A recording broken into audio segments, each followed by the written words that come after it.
ಗ್ರಾಮದಿಂದ polling booth 7 kilometre Chincholi ತಾಲೂಕಿನ ಭೋವಿ ತಾಂಡದಲ್ಲಿ ಚುನಾವಣೆ ಬಹಿಷ್ಕಾರ. ಬೀದರ್ ಲೋಕಸಭೆ ಕ್ಷೇತ್ರದ ಚಿಂಚೋಳಿ ತಾಲೂಕಿನ ಭೋವಿ ತಾಂಡದಲ್ಲಿ ಪೋಲಿಂಗ್ ಬೂತ್ ವ್ಯವಸ್ಥೆ ಇಲ್ಲ. ಮತ ಚಲಾಯಿಸಬೇಕಾದರೆ 7 ಕಿಲೋಮೀಟರ್ ನಡೆದುಕೊಂಡು ಅಥವಾ ವಾಹನ ವ್ಯವಸ್ಥೆ ಮಾಡಿಕೊಂಡು ಹೋಗಬೇಕು.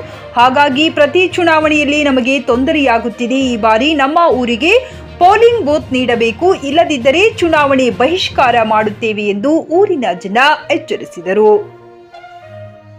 ಈ ಸಂದರ್ಭದಲ್ಲಿ ಬೋಜು ಜಾಧವ, ಚಂದು ನಾಯ್ಕ, ಹೇಮ್ಲಾ ನಾಯ್ಕ, ಡಾಕು ಪೂಜಾರಿ, ವಿಠಲ್ ಜಾಧವ, ಕುಬು ಜಾಧವ, ದೇವಿದಾಸ ರಾಠೋಡ್, ಗೋಪಾಲ ರಾಠೋಡ್ ಮತ್ತು ಘಮಸೇಬಾಯಿ, ಭಾಗ್ಯಶ್ರೀ, ದೇವಿಲಿಬಾಯಿ, ವಿಮಲಾಬಾಯಿ ಸೇರಿದಂತೆ ಅನೇಕರು ಉಪಸ್ಥಿತರಿದ್ದರು. Rajendra Prasad, JK news Kannada, Chincholi.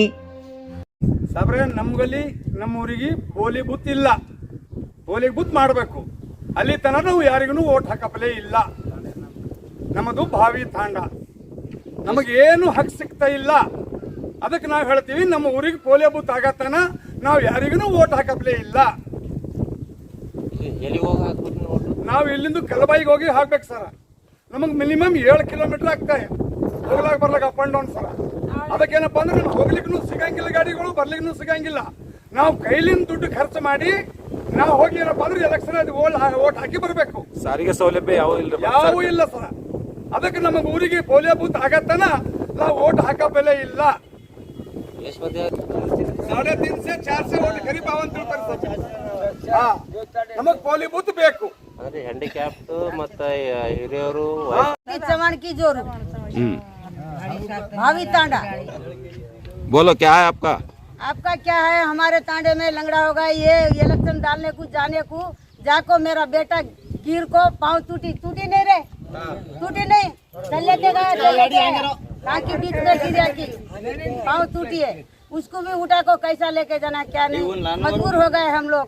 आपको वोट होना चाहिए, हमारे को क्या कि चलना हाथ नहीं होता, कैसा लेके जाते हम लोग। पोलियो बूथ करके हमारे को बहुत मजबूरी हो रही है।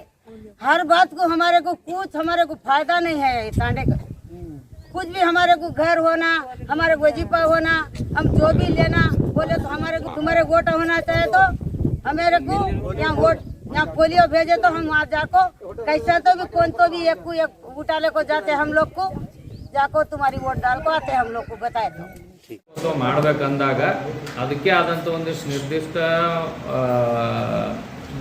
ಮಾರ್ಗಸೂಚಿಗಳಿದ್ದಾವೆ, ನಿರ್ದೇಶನಗಳಿದ್ದಾವೆ ECIಲಿ ಅಂತ. ಅದ್ರ ಪ್ರಕಾರ ಈ ಎಕ್ಸರ್ಸೈಸ್ ಅವಾಗೇ ಮಾಡಿರ್ತಾರೆ. ಅಂದರೆ ನಮ್ಮ ತಾಲೂಕು ಆಡಳಿತದಿಂದ ಅಲ್ಲಿರ್ತಕ್ಕಂಥ ಒಟ್ಟು ಮತದಾರರ ಸಂಖ್ಯೆ ನೋಡಿಕೊಂಡು ಮತ್ತು ಅವರ ವಾಸಸ್ಥಾನದಿಂದ ಎಲ್ಲಿ ಮತಗಟ್ಟೆ ಈಗ ಇದ್ದಿದ್ದು ಅಥವಾ ಮಾಡಬೇಕಾಗಿದ್ದು ಅದಕ್ಕೆ ಆದಂಥ ಒಂದು ನಿರ್ದಿಷ್ಟ ಮಾನದಂಡಗಳಿದ್ದಾವೆ. ಅದರ ಬೇಸ್ ಮ್ಯಾಗ ಇದನ್ನು ಆಲ್ರೆಡಿ ವರ್ಕೌಟ್ ಮಾಡಿರ್ತದೆ ನಮ್ಮ ತಾಲೂಕು ಆಡಳಿತ ವತಿಯಿಂದ.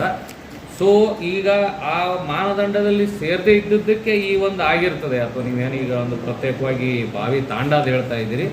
ಇನ್ನು ಮುಂದಿನ ಎಲೆಕ್ಷನ್ ಹಂತಕ್ಕೆ ಅಲ್ಲಿ ಪಾಪ್ಯುಲೇಷನ್ನ ಮತ್ತು ಆ ಡಿಸ್ಟೆನ್ಸ್ ನೋಡಿಕೊಂಡು ಆ ಮಾನದಂಡದಲ್ಲಿ ಫಿಟ್ ಇನ್ ಆಗ್ತಿದ್ರೆ ಅದನ್ನು ಪ್ರಪೋಸಲ್ ಮತ್ತೊಮ್ಮೆ ಕಳಿಸ್ಬೋದು ತಾಲೂಕು ಆಡಳಿತ ವತಿಯಿಂದ. ಹಂಗಿದ್ರೆ ಮಾಡಿದಾಗ ಮತ್ತು ನಾವು ತಾಲೂಕು ಆಡಳಿತದಿಂದ ಅವರಿಗೆ ನಾವು ತೆರಳಿ ಅದಕ್ಕೆ ನಾವಾಗಲಿ ತಹಸೀಲ್ದಾರ್ ಅವರಾಗಲಿ ಅಥವಾ ನಮ್ಮ ರೆವೆನ್ಯೂ ಸಿಬ್ಬಂದಿ ಹೋಗಿ ಅವರಿಗೆ ಮನವೊಲಿಸುವ ಪ್ರಯತ್ನವಂತೂ ಮಾಡಬೇಕಾಗ್ತದೆ. ಯಾಕಂದರೆ ಮತದಾನ ಅಂತಕ್ಕಂಥದ್ದು ಇದನ್ನು ಏನಂತಾರಲ್ಲ, ಇದು ಅವ್ರದ್ದೆಲ್ಲ ಹಕ್ಕಾಗ್ತದೆ. ಸೊ ಹಾಗಾಗಿ ಅವರಿಗೆ ಮತ್ತೊಮ್ಮೆ ಅವರ ಹತ್ರ ನಾವು ನಮ್ಮ ತಾಲೂಕು ಆಡಳಿತ ತೆರಳಿ ಅವರಿಗೆ ಇವತ್ತು ನಮ್ಮ ಶೆಡ್ಯೂಲ್ ನೋಡ್ಕೊಂಡು ಒಟ್ಟು ಅವ್ರ ಹತ್ರ ಪಕ್ಕ ಹೋಗ್ತೀವಿ. ನಾವಾಗಲಿ ನಮ್ಮ ಯಾವುದೋ ರೆವೆನ್ಯೂ ಸಿಬ್ಬಂದಿ ಅವ್ರಿಗೆ ಕಳಿಸ್ತೇವೆ. ನಮ್ಮಲ್ಲಿ ಗ್ರಾಮ ಮಟ್ಟಕ್ಕೆ ನಮ್ಮ ವಿಲೇಜ್ ಅಕೌಂಟೆಂಟ್ ಇರ್ತಾರೆ, ರೆವೆನ್ಯೂ ಇನ್ಸ್ಪೆಕ್ಟರ್, ಯಾರಿಗಾದ್ರೂ ಕಳಿಸ್ತೀವಿ. ಅದು ಮನವೊಲಿಸ್ಲಕ್ಕೆ ಹೌದೌದು ಪ್ರಯತ್ನ ಮಾಡ್ತೀವಿ. Coat pant, sherwani, suiting, shirting, sari, dress material ಹಾಗೂ ಎಲ್ಲಾ ತರಹದ ಮದುವೆ ಫ್ಯಾಷನ್ ಬಟ್ಟೆಗಳು ಲಭ್ಯ. ಹಿಂದೆ ಭೇಟಿ ನೀಡಿ RK ಫ್ಯಾಷನ್ ಕಲೆಕ್ಷನ್, ಬಸ್ ನಿಲ್ದಾಣ ಎದುರುಗಡೆ, ಹುಮನಾಬಾದ.